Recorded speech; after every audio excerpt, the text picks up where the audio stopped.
Everyone. My name is Betsy Laurentius, and today I will be talking about Sean Rad, the creator and co founder of Tinder. Please enjoy the presentation.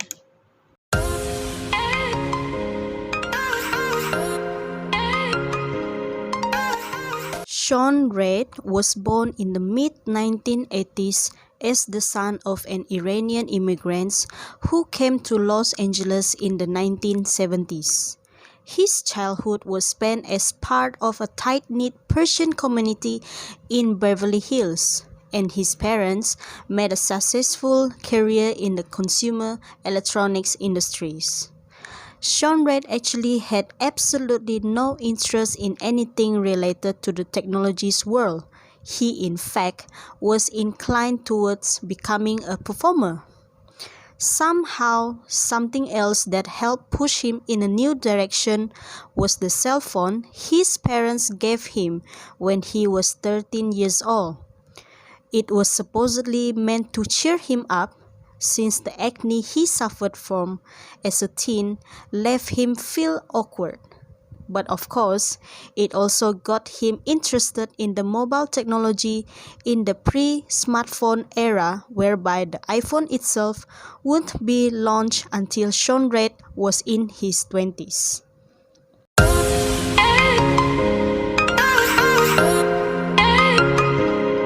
Sean Rad started his first technology company just as he was starting college. It was called Orgu, which was supposed to be a unified commerce platform which was developed leveraging the mobile technologies during the years of 2000s. This is where Sean Rad also became friends with Justin Martin, who would later go on to co-found Tinder with Sean Rad. Sean Rad's first technology venture, Orgu, however, wasn't a success. But in 2006, he started Adly, a platform that facilitated celebrity social media branding. Sean Rad dropped out to pursue his entrepreneurial projects. Adly proved to be much more successful than Orgu, and Sean Rad continued running the company for a few years, but eventually he was tired of playing matchmaker to celebrities and brands.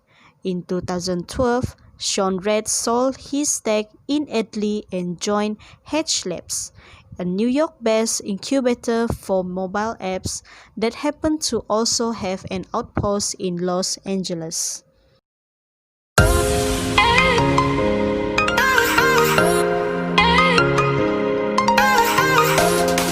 While working on a loyalty app which was called Cardify, Sean Rad, along with Justin Martin, was playing with the idea of building a flirting app based on the hot or not concept. In a hackathon held soon after by Hatch Labs, Sean Rad joined hands with Joe Munoz to come up with something that they call Matchbox at that time. It took 3 weeks of time and about $50,000 in investment to turn Matchbox into a polished version of the product which was ready for launch. Hatch Labs got some of its funding from IAC, who were the owner of the popular site Match.com. Hence, the application was rebranded as Tinder, which was a subtle deviation of the name Matchbox.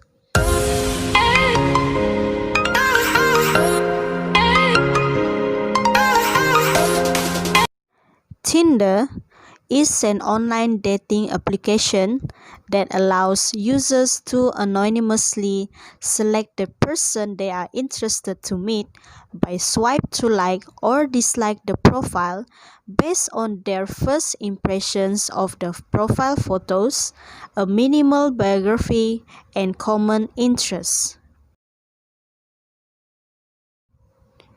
Tinder only allows limited information of the user to be showcased on the profile, such as pictures, age, gender, and common interests.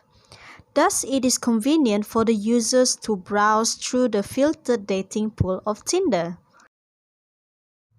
By October 2014, Tinder users completed over 1 billion swipes per day, producing about 12 million matches per day. Thus concluding up, the average user generally spent on Tinder was about 90 minutes per day. In 2015, Tinder introduced a new element which enabled the user to go back to the rejected profiles as a rewinding function, which allowed the user to correct their mistaken actions. The same year, Tinder released the Super Like feature, which allowed non-paying users to super like one profile every 24 hours for free. On March 2017, Tinder launched Tinder Online, a web-optimized version of the dating applications so people can access Tinder through their desktops. That same year, Tinder launched Tinder Gold, where it is a member-only service which offers their most executive features, which is passport, rewind, unlimited likes, 5 super likes per day, and 1 boost per month. In 2018, Tinder launched another version of the applications, which is called Tinder University, a feature that allows college students to connect with other students on their campus or nearby school. That same year, Tinder also launched a new editorial website, which is called Swipe Life.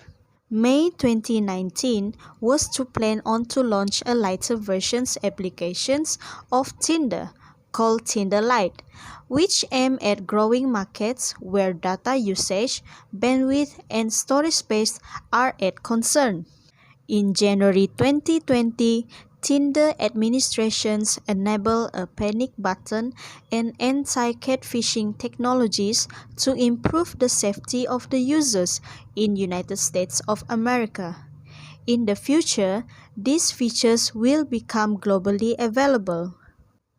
In response to global COVID-19 pandemic, on March 2020, Tinder temporarily made its passport features available for free to all of its users worldwide. Previously, these features only accessible to users who had purchased a subscription.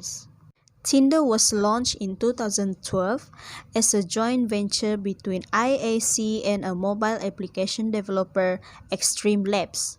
Within 2 years, Tinder has reached accomplishment to have 1 billion swipes per day and serve over 10 million users per day in 2016 in over 196 countries. Had 5.2 million paying subscribers at the end of 2019. This number of subscribers were not including the subscribers that have been using it for free. Tinder subscribers growth adding more than $5 billion to the company's market. As according to Sean Rad himself, he said no matter who you are, you feel more comfortable approaching somebody knowing that they want you to approach them. He believes that Tinder systems are created to alleviate the stress of meeting new people, as Tinder fills the gap in the availability of social platforms to meet with strangers that potentially complement each other rather than connecting with the people that we already knew in real life. Thank you for watching. If any one of you have any questions, please leave it in the chat box. As my camera and microphone are not working, I try my best to reply and to answer your questions in the chat box. So thank you again. See you.